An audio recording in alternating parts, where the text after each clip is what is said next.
So here we are again on the CIRS Alum series with Mahesh Iyer.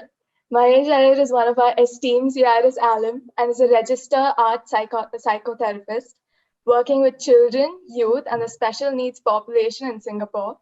He is involved in developing the embodied art therapy process that focuses on the co-creation of embodied artistic expressions to support clients, promote their self-awareness, build resilience, and gain autonomy.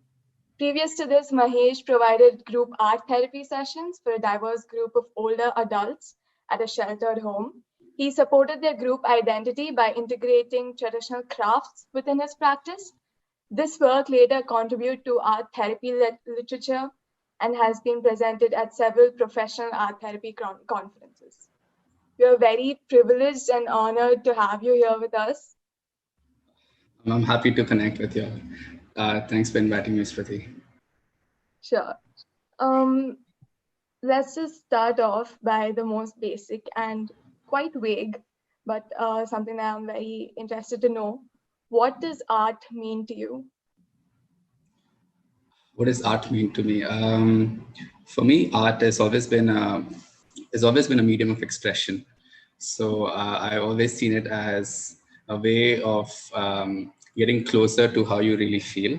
Uh, it was it was easier for me when I was in my adolescent stage, or like even when I was like a kid, to draw something out and share it with my friends or with my parents rather than speak it out or write it out. So it was a way of expression.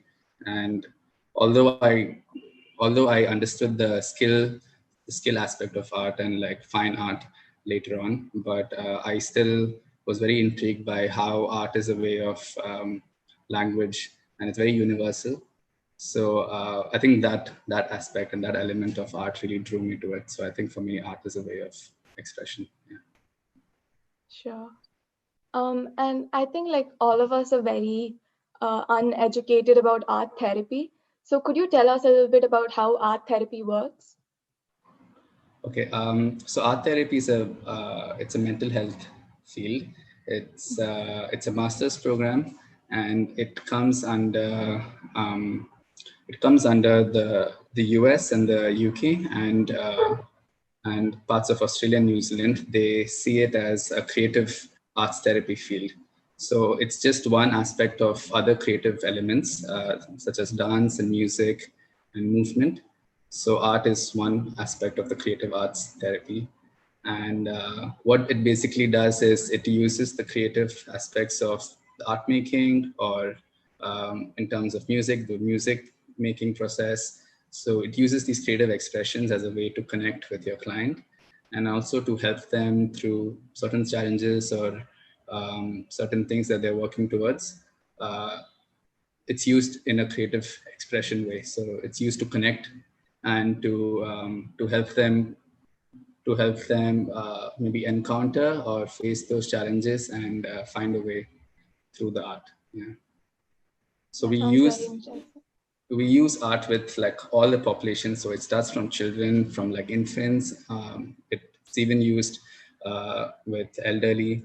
It's even used with mental health patients. It's used with teenagers. So I think that's the best part about the creative modalities, because there's no barrier, there's no age requirement. Like anyone who is able to express any form of artistic creation can get involved in art therapy and such. That sounds very interesting. Yeah. So how did you get involved with art therapy? Why did you choose art therapy as a profession? Did you meet someone that was involved in it and had an experience or something like that?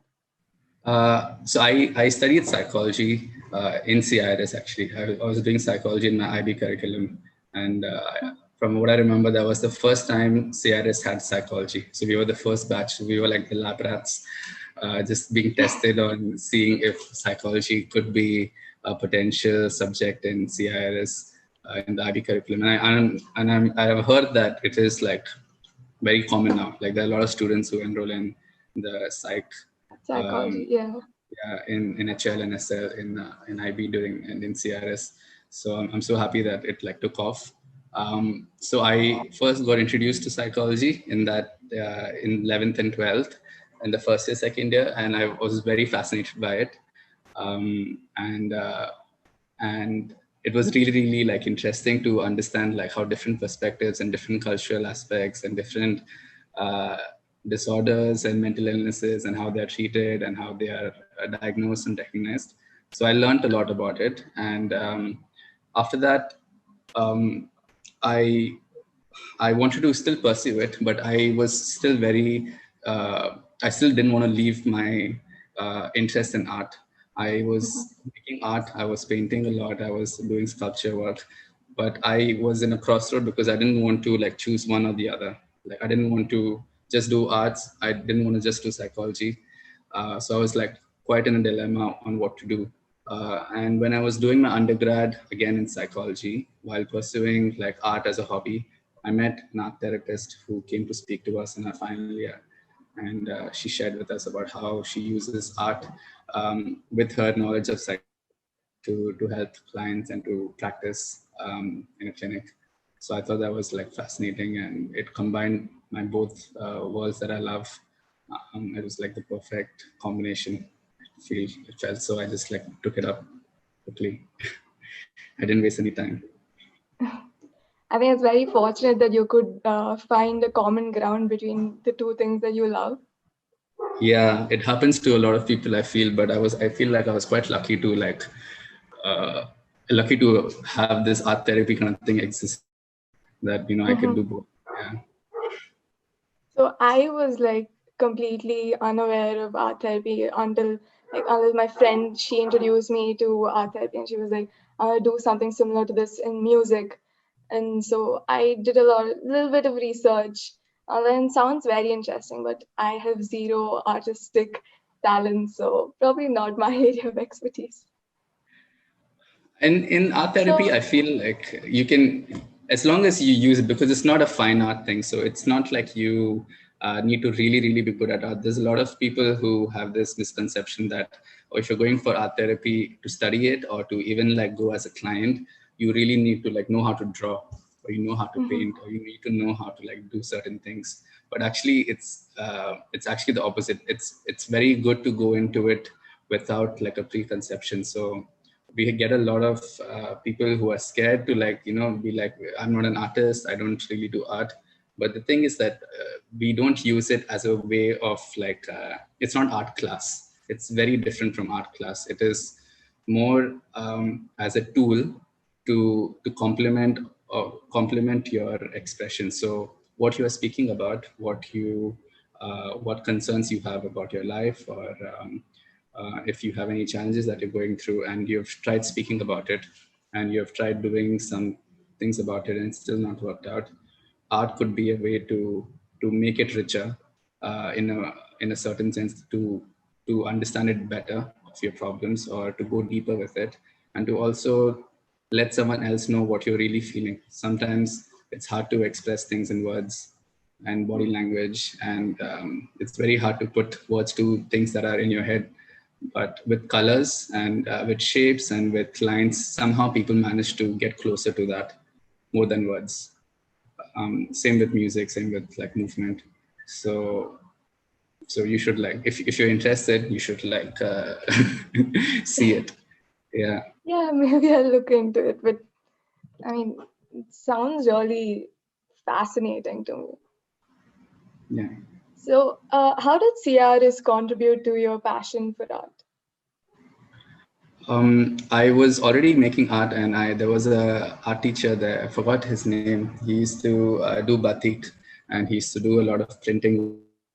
Um, I forgot. I can't remember the name. And there was also like a few exhibitions. So my artistic capacity was always like challenged. There were a lot of good artists in school.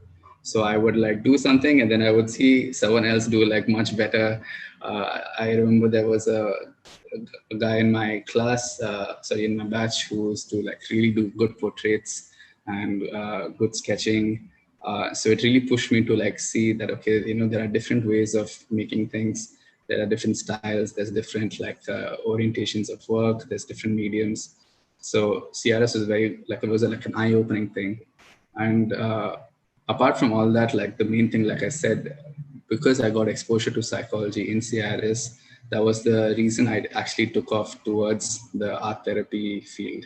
If I didn't have psychology, I would have just done fine arts, or I would have done something to do with the arts and humanities probably.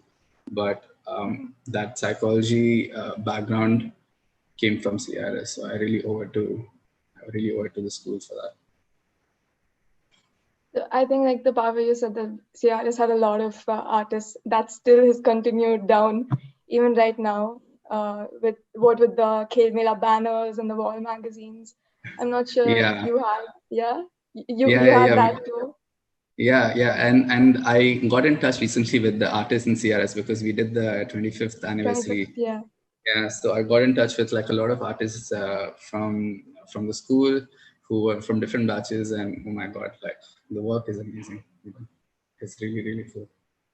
Yeah, we pride uh, on the fact that we have such amazing artists. Yeah, definitely. So, do you always know, like, when did you start with your interest in art? From childhood? Yeah, I think from the age of 5, I've been drawing. I've just been having scribbles. I've just been having sketchbooks with like random marks, and like I used to even do like rangoli and like Mhm. kolam because my mom was like really into floor art, you know, the kolam designs. So I used to be very fascinated by what is all this art, you know, that happens like every day. There's always like I think the Indian culture has a lot of like symbolisms. It has a lot of metaphors. It has a lot of like richness with the cultural aspects of, you know, there's traditional art forms just connected to stories, which is so enriching because it's really embedded in our culture. So you really can't get away from it. Even if you're not an artist, there is always art around you in the house. If you're like just in India, every festival has its own art form, its own colors, its own symbols. So all these things were like really, I mean, back at that time, I didn't really understand it, but it all made sense to me as I was doing art therapy because there's a lot of symbolism in art therapy, especially when you work with adults and you work with, teenagers. They usually use a lot of symbolism in their work, which means something to them personally. So it really helps you see how culture and where you're from and your religion or what you believe in, it really like actually comes through your artwork. It really showcases your true identity or your cultural identity or your self identity.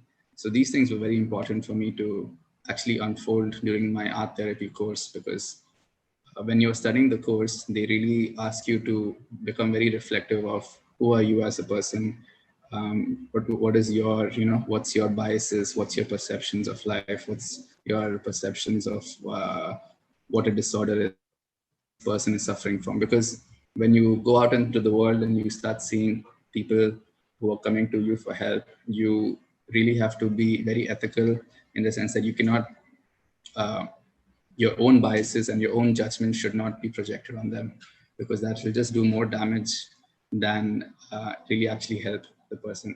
So for that to be really assured, we go through a lot of like our own reflective processes through art in the master's program. Yeah. So, how has art therapy helped you as a person? I think it has helped me. Like I said, it's given me an extra tool to understand sometimes how I really feel.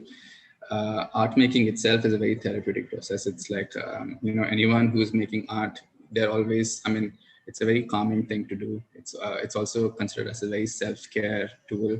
A lot of psychologists nowadays, psychology also says that playing an instrument or taking some time away from your day to be creative or to make something is very very good for your mental health, and it's very good for your just as your well-being is considered. It's very good for all these aspects. So of course, like art has always like helped me out with things. It has helped me see new ways of doing things. But the therapeutic aspect of art, like the master's program itself, it just, I think, got me connected more to my culture, to where I'm from, who I am, like my identity, and also I think it made me a bit more positive and like happier as a person compared to, I think I was not like this before. I feel, yeah, I was a I little think that's different. great. That's great. And Yeah. that's great to hear. So how is it working with children, the youth, and people with special needs? How's it working with them? It's amazing. I love it. I work with like kids with autism, and it's very unique. It's like there's no same day. Every day is a new day. And I've always wanted to enter a field that was not monotonous. Like I could not wrap my head around the fact that I have to go to a place and do the same thing again and again. So I used to always like tell my parents that, I really don't want to like do a same job. I want to get Mm-hmm. into a job which is very dynamic. It keeps changing, and there's always like something new to do every day. So this working with this population especially is very much like that, because they're very unique. They are very special, and they have certain interests. They have certain ways of doing things, and it's always like getting a jigsaw puzzle to kind of figure out a child with autism, and like seeing what they're interested in and how to kind of enter their world to help them with certain things that they need support with. um, yeah. I'm not sure if you have had experience with being around a child with autism, but it's very different. Yeah, I really can't like say it in words. So did you have like any experience with any specific person that you carried along with you that you hold close to your heart? um, It's a good question. I actually finished my psychology undergraduate in Dubai, and while I was waiting for my master's in art therapy application to go through, I actually did a small internship at a special care center in Abu Dhabi, where I was seeing some. I was just like going and like assisting a class teacher in a room, and she was handling about 15 to 20 kids, not kids, I must say, because there were some of them who were like 28, 29 years old. So they were like young adults to um, teenagers to young adults almost in one classroom. And I went because I didn't go as anything. I just went as a volunteer, and I just made connections with like what I saw. I became like a little. I became like a brother to most of the people in the classroom, and they would like see me, because the people who was actually in the school were only like women who were just like volunteering their time, or they were teachers. So there was not much male figures, except for the bus conductors and the uncles, but nobody in the classroom. So when I used to go there, I used to like play games with them. I used to play table tennis. I used to like just like do art. I didn't know what art therapy was, but I would just like try to teach them coloring or something. But in that time, was so uh, I was so surprised that whenever I used to not go because I was a volunteer, they would actually call me, and they would say that this boy is asking for you. Like he is like really asking for you. He's looking around the school for you. You have to at least come down for 10 minutes. We can't really like handle him because um, he's really asking. Like he doesn't want to see anyone else. He really just wants to like come and play table tennis with you, and nobody knows how to play table tennis. Like he's very good at table tennis, and he wants to play with you. So I was so fascinated because at that time most of the people around me were telling me that, oh, these kids, you just have to help them a little bit. They're very like low functioning. They really can't make connections. They can't like do much. Just support them and like just keep them engaged. So that they spend their time meaningfully. It was just that, but it became such a enriching experience that he actually like formed a connection with me just by playing some table tennis, or just like high-fiving, just talking. And another thing I felt I did right, without knowing, was I just treated them as kids. I didn't see them special. I didn't see them as, uh, oh, this boy has this and this boy is doing that, and he has these tendencies. I just spoke to them like, I don't know what this thing is about, but whatever I can connect with, I connect with. So if a boy likes table tennis, I will just play table tennis. I'm not going to look at what else he's doing other than that.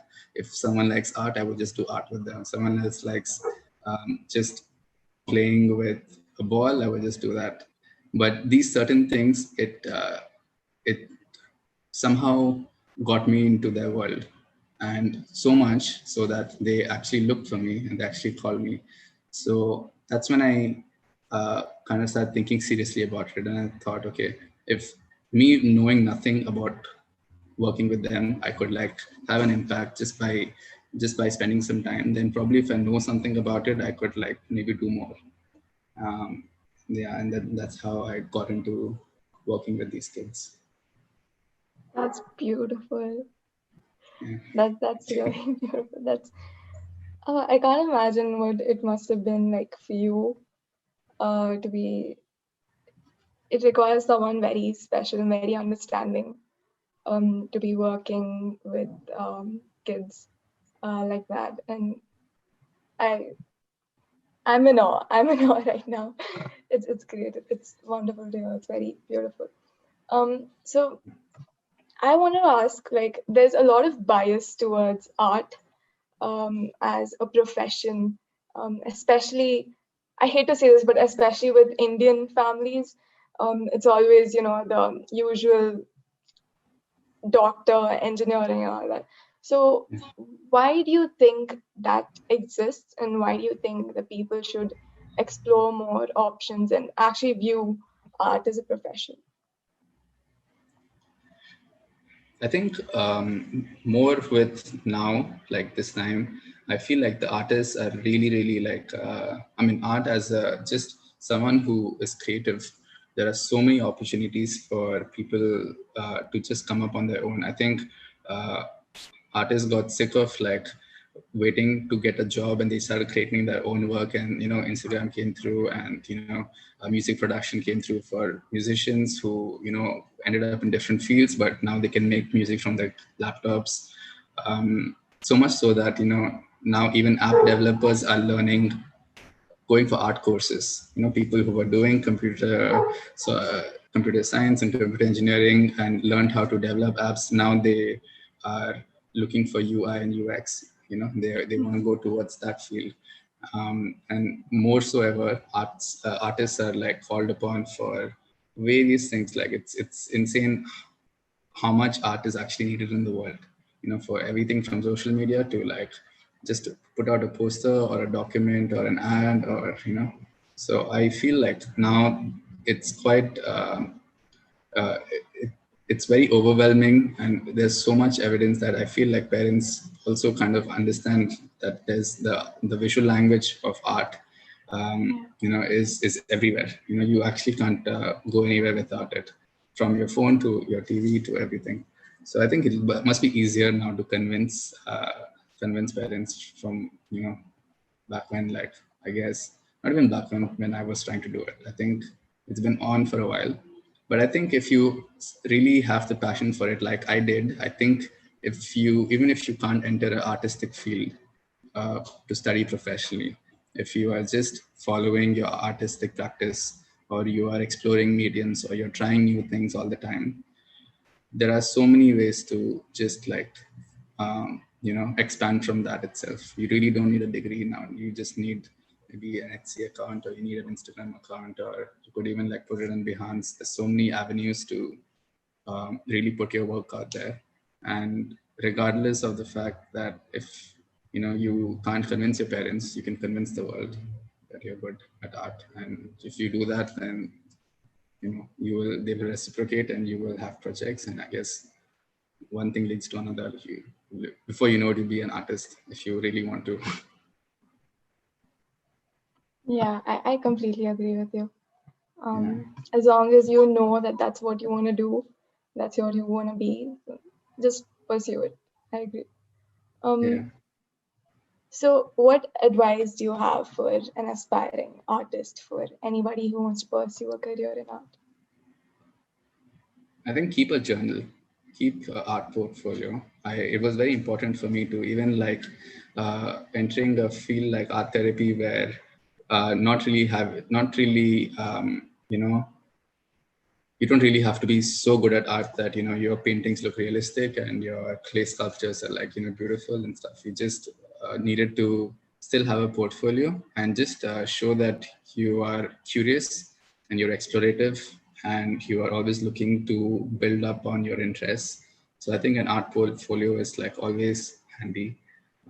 Anyone who is like in school who wants to do artwork, whatever you do, don't like throw away your work. Usually like in the beginning you always like do something and it's for fun, and then you like put it away or you lose it. But later, as when it's a time to like actually go for if you're looking for university or a course, it's very helpful to like have those collections and even show the progress that you've made. So even if it's not a very good work, but in the end you've ended up like you've gotten a skill or you've acquired something that was not there before, you could actually show the process of how you got there. And that those things are very they help the artist. I mean, they help the evaluator or anyone who's looking for it really connect with you as a person to show your how you actually developed your skill. So I think having an art portfolio is important, and just keeping an open mindset. I think not to stick yourself too quickly with like one art form. If you're if you're a sketch if you're a sketch artist, or if you're just entering digital space, you can still be flexible. Try to be flexible. I think flexibility is something that is not encouraged, but I think it's a necessity when you're an artist, because the trends can change and the styles can change, and people's tastes can change, so you really have to adapt. Even like when I am in my work with kids, I was doing a lot of traditional artwork like paintings and drawings and sculptures. But nowadays, kids want to work on the iPad. They want to do 3D sculpting. They want to make like they want to use architectural softwares. So I really had to like start like figuring out how to do it, and how to use it as a way to provide therapy through it. How to like actually use it to help them express what they are feeling. Like how can Procreate be used during the pandemic, or how can Zoom's whiteboard be used to Yeah. actually have a Zoom session with a child and like work together on the Zoom whiteboard, and take screenshots and like maybe change the image or go into Photoshop.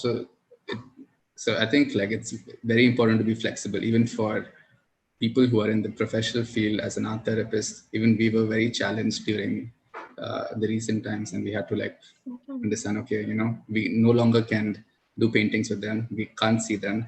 How can we use what we have? So I think, uh, yeah, just adapt well and keep a portfolio, I think.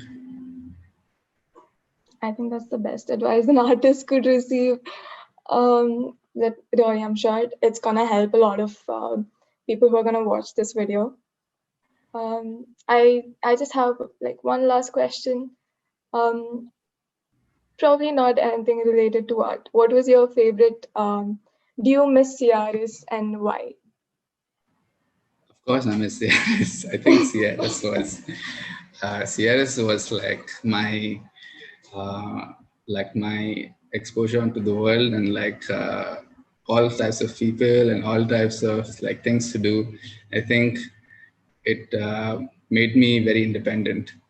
Staying there, it was very uncertain space for me, because after like 10 years of living with your parents, I mean, like going to a normal school, coming back home and everything, just ending up in a boarding school like CRS, it was such an enriching experience. I miss everything from the field to the food to the annas and all their snacks in the evening and morning. I mean, it was such a I mean, there was no space. It was so occupying.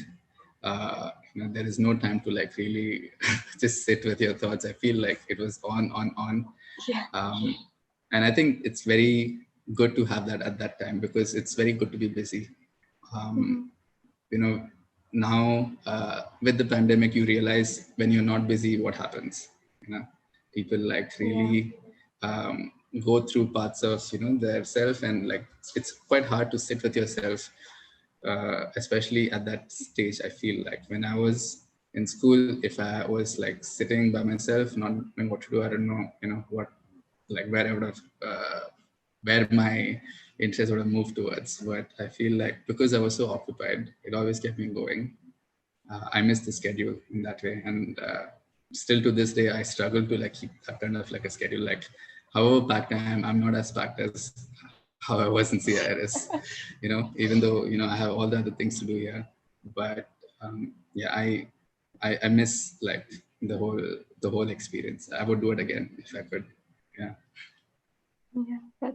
I think no CRS student can have the rigorous schedule that we had like back in school ever again in the future. Nothing compares to the CRS schedule. Yeah, it's unimaginable. Yeah. So I think we've come to an end with that. I had a great time talking to you. It was really a pleasure.